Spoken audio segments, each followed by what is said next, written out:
The senior day out at Gonzaga High School for a matchup between the Counsel Falcons and the Gonzaga Eagles. You can tell by the flags twisting on the poles that it would not be a good day for throwing deep. We had a nice crowd on hand as Johnny Jordan and Sam Brown lead their teams onto the field.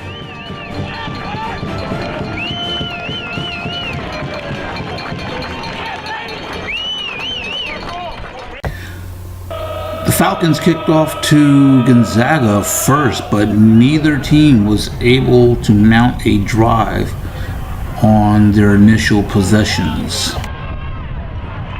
However, it would be the Eagles that would strike first with a block punt and recovery. I believe this is Nick DeChristopher, number 26, returning this ball deep into Falcon territory.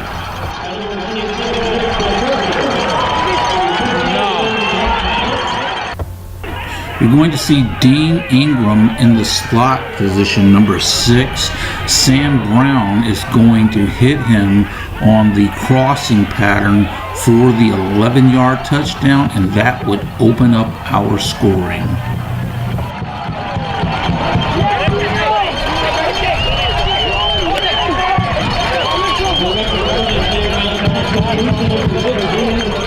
This is Marco Kemp on for the extra point with Jake Bergman holding. The kick is good, and early on it's the Eagles 7 and the Falcons 0.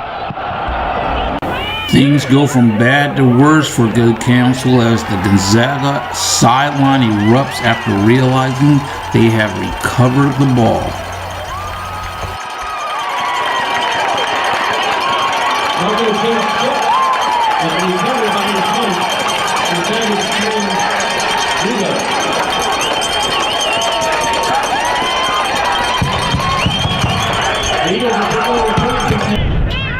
Tyree Randolph would provide the finishing move on a short touchdown run, giving the Eagles a 13-0 lead.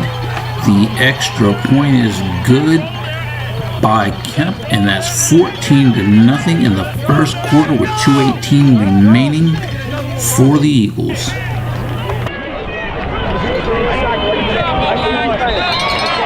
Bounce back, baby. Bounce back. It looked like the Good Counsel Falcons were going to try to make a game of it. This is Muhammad Ibrahim breaking around right in for 16 yards for a first down.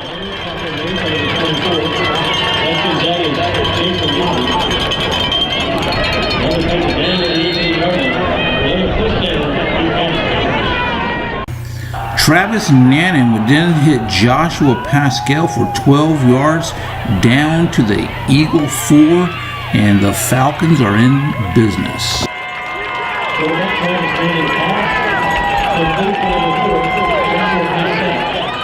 This is Ibrahim scoring easily, making the score 14-6 in the second quarter.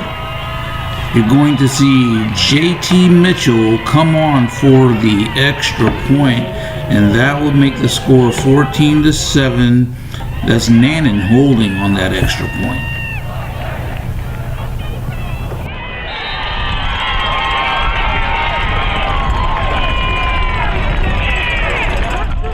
Late second quarter, Randolph is going to break loose for 28 yards down to the 3. I spoke to senior Johnny Jordan about the blocking provided for Randolph. It's the best feeling because then we know that as an offensive line, me individual, we did our job and we created an opportunity for Tyree to make a play. And they would provide enough protection for him to make another play. This is Randolph fighting off Tremaine Stott and breaking the plane of the end zone for another score, and that's 20-7 with 50 seconds remaining before the half. You're going to see the trees swirling in the breeze. This extra point is no good, so the score would remain 20-7. The Falcons were able to threaten before the half, even with little time, but here's Jordan sacking Nannon the Falcons would decide not to go for it, they would punt and the half would be over. Here's Jordan on the defense of the day for the Eagles.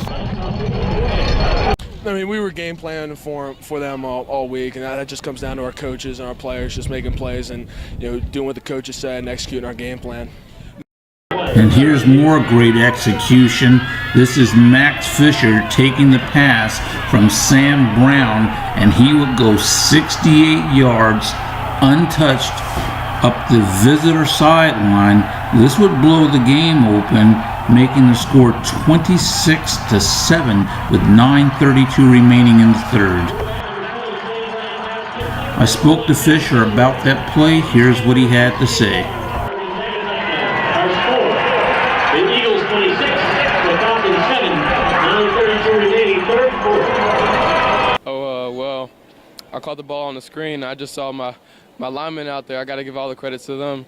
They got the blocking. I was gone. This is Brown throwing a ball out to the flats. Jason Lapp II with a spin move falling in to the end zone. That's 28-7 for the Eagles.